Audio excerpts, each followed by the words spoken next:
Buenas noches, muchachos. Espero que se encuentren muy bien. Un gusto compartir nuevamente con ustedes.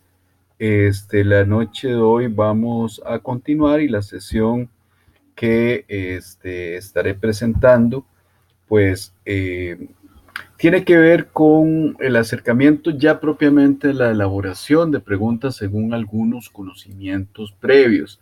La sesión pasada terminamos, si lo recuerdan, en la parte de la generación del tema y decíamos que el tema era una primera delimitación de la realidad que respondía también a criterios de interés y de vinculación con la modalidad de graduación. Parte de lo que me interesaba que ustedes pudieran detectar a la hora de ponerlos a trabajar con los distintos paradigmas son estos tres puntos. Básicamente, como ustedes han podido ver, dependiendo del paradigma con el que se trabaje, vamos a tener aproximaciones sucesivas a la realidad, pero nunca vamos a tener un paradigma que resuelva el tema completo de abordar la totalidad de la realidad. Siempre nos enfrentamos, por decirlo así, a lecturas parciales que destacan uno u otro punto de la realidad, pero no la realidad en su conjunto. Entonces, a la hora de establecer eso, pues queda relativamente claro que el utilizar o no un paradigma tiene implicaciones en lo que son los criterios de verdad, como pudimos ver tanto en el positivismo y de alguna manera también en el pospositivismo. La realidad termina siendo una suerte de dimensión externa al individuo, una realidad objetiva. Mientras que en otros paradigmas como el constructivismo o bien la fenomenología, va a ser más bien la significación de la realidad a partir del individuo. Y obviamente esto tiene implicaciones también en la forma de construcción de conocimientos. Entonces, cuando nosotros en comercio y negocios internacionales escogemos una teoría, hay que recordar que las teorías en su conjunto tienen que ver con supuestos filosóficos que están en el fondo, incluso de la forma en la que nos acercamos a la realidad y la forma en la que preguntamos.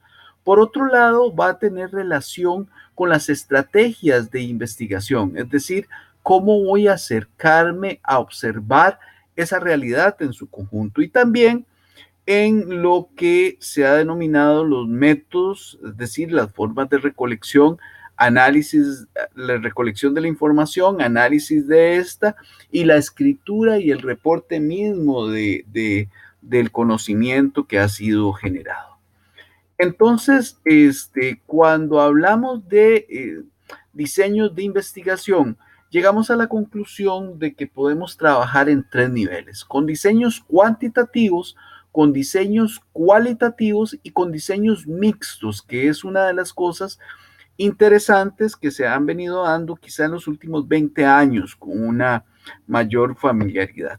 Y resulta tremendamente interesante el hecho de que en ciencias económicas usualmente son los diseños de tipo cuantitativos los que tienen una gran fuerza a la hora de la gestión de la investigación, no así lo cualitativo y lo mixto. Sin embargo, en el último tiempo ha habido un esfuerzo de ir vinculando cada vez más la producción de conocimientos con estos dos enfoques. Eso lo veremos un poco más adelante en el curso.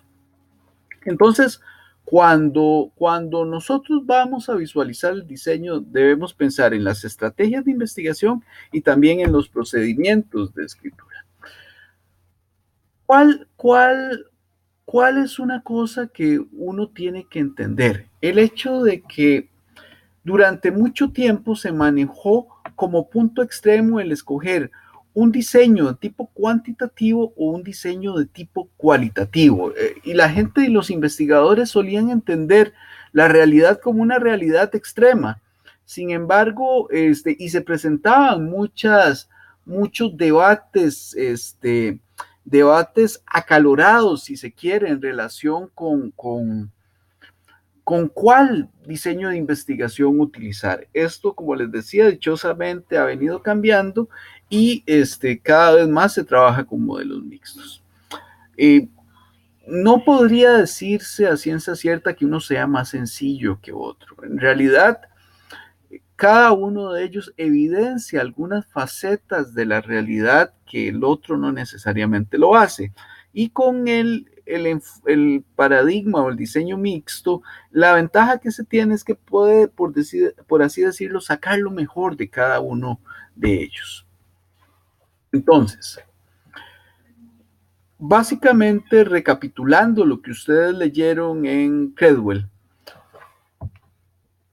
uno cuando va a realizar investigación tiene algunas concepciones alternativas de conocimiento, concepciones que ya las vimos y que responden a los paradigmas investigados.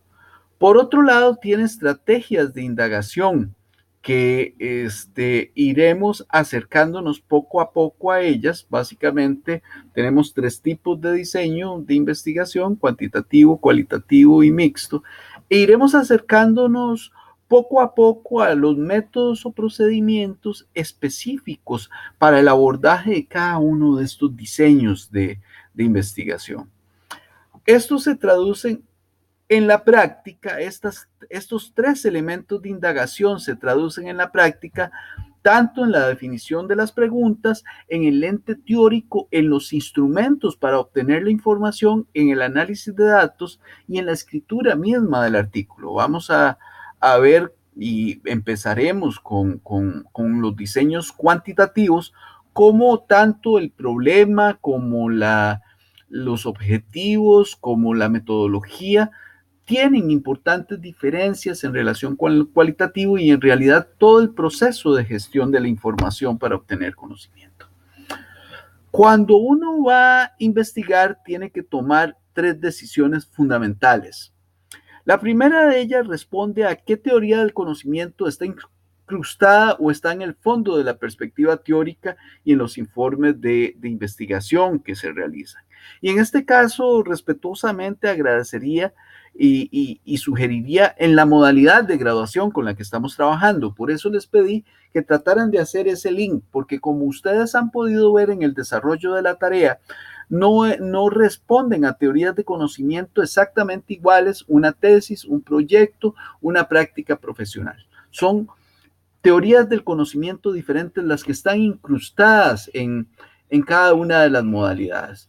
Cuando usted se da cuenta de eso, necesita responder a otra pregunta y tiene que ver con cuáles perspectivas teóricas, posturas filosóficas, verdades absolutas y mentiras hay detrás de la metodología que utilizaré a la hora de abordar la cuestión con la que trabajo. Y finalmente, cuáles son las estrategias a nivel de plan de acción que se estarán trabajando para para poder acercarnos a esa realidad. Y aquí valga hacer una primera diferenciación. Básicamente, cuando trabajamos en ciencia, trabajamos mediante el desarrollo de experimentos. Básicamente, lo que nos interesa a la hora de generar un procedimiento es realizar un conjunto de operaciones para ver qué resultados nos da. Y el secreto de ese resultado va a estar dado o va a estar expresado a partir de la manipulación o no de las variables. Y entonces cuando trabajamos el diseño de experimentos, trabajamos diseños experimentales y diseños no experimentales. La diferencia entre uno y otro es la manipulación o no manipulación de las variables. En ciencias económicas tenemos la posibilidad de hacer manipulación intencional de variables para obtener resultados y para poder reproducir esos procesos de manipulación de variables y llegar a las mismas conclusiones. En otras ciencias sociales suele ser un poco más complejo el proceso de un diseño experimental. Y ahí es cuando trabajamos con diseños no experimentales, es decir, donde no existe una manipulación intencional de las variables en cuestión. En la segunda parte veremos cómo los paradigmas tienen distintos